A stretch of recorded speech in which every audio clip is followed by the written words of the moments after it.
Assalamualaikum warahmatullahi wabarakatuh. Amin Rais, Rocky Guru, Hersu Beno Arif, dan para barisan sakit hati harus siap-siap menelan pil pahit. Ternyata Prabowo Subianto, Presiden Republik Indonesia terpilih, dengan gamblang memberikan apresiasi yang sangat mendalam kepada Bapak Presiden Joko Widodo. Terima kasih Bapak Presiden, Bapak Wakil Presiden. Saudara-saudara sekalian, saya tidak memberi pengarahan, tapi saya memberi beberapa komentar. Yang pertama tentang IKN, saya kira supaya jelas dan tadi sudah saya tegaskan beberapa kali bahwa IKN ini akan kita tuntaskan, akan kita selesaikan dengan baik. Karena memang sangat dibutuhkan. Tadi Bapak Presiden menyampaikan soal pemerataan dan keinginan kita untuk juga meringankan daya dukung Pulau Jawa terhadap konsentrasi populasi dan konsentrasi kegiatan. Komentar saya tentunya kepada otorita. Pertama, terima kasih atas jerih payah dan prestasi yang sudah dicapai. Saya sebagai anak bangsa melihat, saya juga cukup bangga nuansa budaya bangsa kita sangat kuat, dan ini juga membesarkan hati kita semua. Ini juga membuat saya ingin cepat beroperasi di sini, Pak. Pak Jokowi yang susah-susah, yang menikmati pertama saya, ya itulah takdir, Pak, begitu. Minta maaf, Pak. Tapi ini kebanggaan, Pak. Jadi saya bertekad juga untuk tegaskan di sini bahwa kita akan lanjutkan, kalau bisa kita percepat, dan saya di sini khususnya juga terima kasih dukungan Pak Presiden Jokowi dan semua rekan-rekan Menteri, Menko.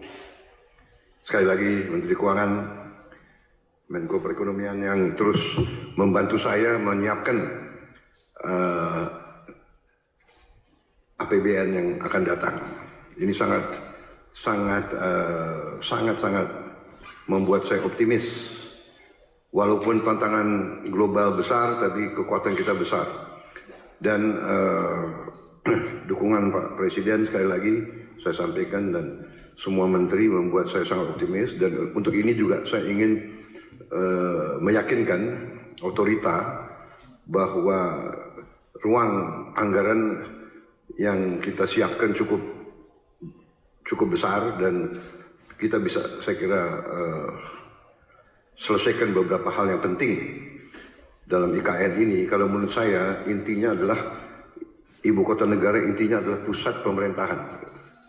Berarti yudikatif, eksekutif, dan legislatif. Berarti gedung MPR DPR menjadi prioritas dengan perumahan anggota DPR MPR dan ruang kantornya, dan juga MA-MK juga sangat mendesak menurut saya. Jadi kalau bisa, mungkin otoritas sudah bisa mulai mungkin membuat sayembara untuk desain yang bagus, yang tidak bertentangan atau bertabrakan dengan desain yang sudah ada. Jadi MPR DPR, kemudian yudikatifnya, kalau itu sudah selesai, sebetulnya secara substansi ibu kota pemerintah sudah bisa beroperasi di sini. Kita tidak perlu tunggu yang lain-lain. Saya kira yang lain-lain itu akan menyusul.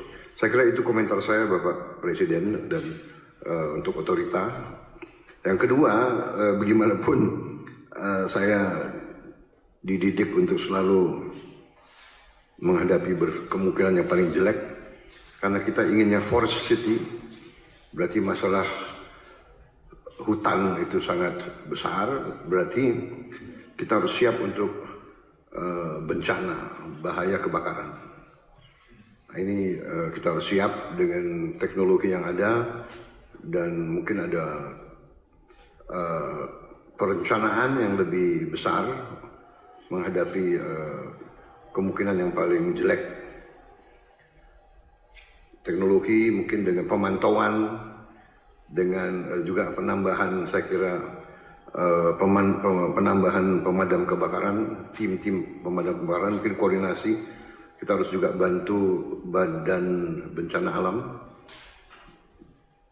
BNPB ya, BNPB mungkin harus dikonsentrasikan, tidak boleh ada sedikit peluang untuk mengancam ibu kota negara, karena kita desainnya forest city, berarti forestnya masuk ke city.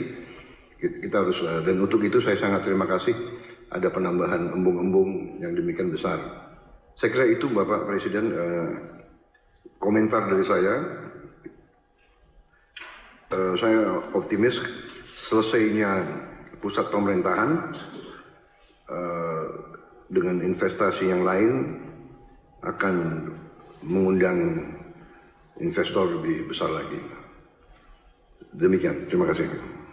Dengan mengatakan bahwa IKN adalah kebanggaan yang sangat luar biasa, di mana yang susah-susah Presiden Jokowi yang menikmati pertama kali adalah Bapak Prabowo. Nampaknya Amin Rais pastinya satu-satunya orang yang sangat sakit hati. Apa yang diharapkan bahwa Prabowo tidak melanjutkan legasi Jokowi, ternyata benar-benar melanjutkan dengan sungguh-sungguh. Prabowo mengatakan bahwa IKN adalah forest city, di mana forest atau hutan itu masuk ke dalam kota, sehingga dia mulai memprediksi bahwa satu-satunya bahaya terbesar masalah hutan adalah kebakaran. Maka dari itu akan dibangun semacam sistem penanggulangan di mana forest city ini akan benar-benar lebih aman. Begitu juga Rocky Gerung mungkin akan semakin menggerung-gerung karena lagi-lagi prediksi, opini maupun sesuatu yang keluar dari alam pikirannya yang dikatakan alam pikiran yang waras menurut dia, gak waras menurut kita, itu akan menjadi bumerang sendiri buat dia. Ternyata Jokowi memang luar biasa. Mungkin